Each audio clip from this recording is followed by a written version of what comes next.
It is 10 p.m. in Manama and 3 p.m. in Washington. This is Press TV's World News.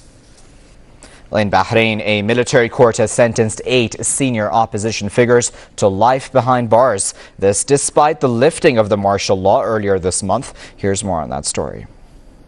Bahraini Special Court has handed sentences of 21 Bahraini activists who come from a wide range of political backgrounds. The court has been set up by the Saudi-backed Bahraini government to try anti-government activists arrested since the start of the mid-February revolution. Hassan Ali Bushaima, Abdul Jalil Al-Senges, Abdul Hadi Al-Khawaja, Abdul Wahab Hussein Ali,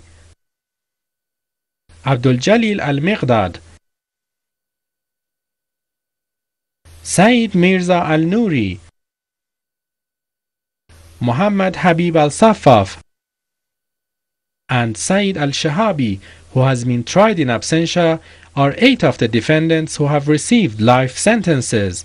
13 others have also received sentences of up to 15 years in jail. The Bahraini government has accused the defendants of trying to overthrow the Al Khalifa ruling dynasty and threatening public security by organizing anti-government protests. Reports say during the court session, human rights activist Abdul Hadi Al-Khawaja and other defendants were beaten and taken out of the courtroom when they voiced their anger at the ruling. This in the presence of representatives from the European Union and the United States. Following the announcement of the special court's ruling, protesters took to the streets to show their outrage. However, they were attacked by the Saudi-backed regime forces.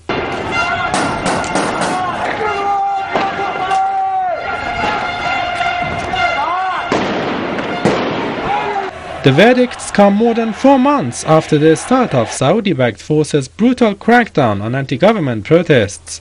They have already brought condemnation from human rights groups and Bahraini political parties.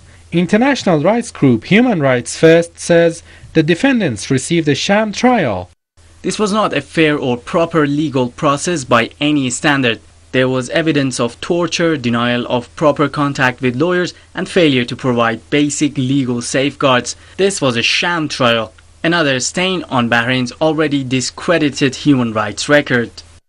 Bahrain's main opposition group Al-Wafaq has also slammed the court's sentences. It has threatened to boycott the government's proposed dialogue with the opposition, along with Wad Party.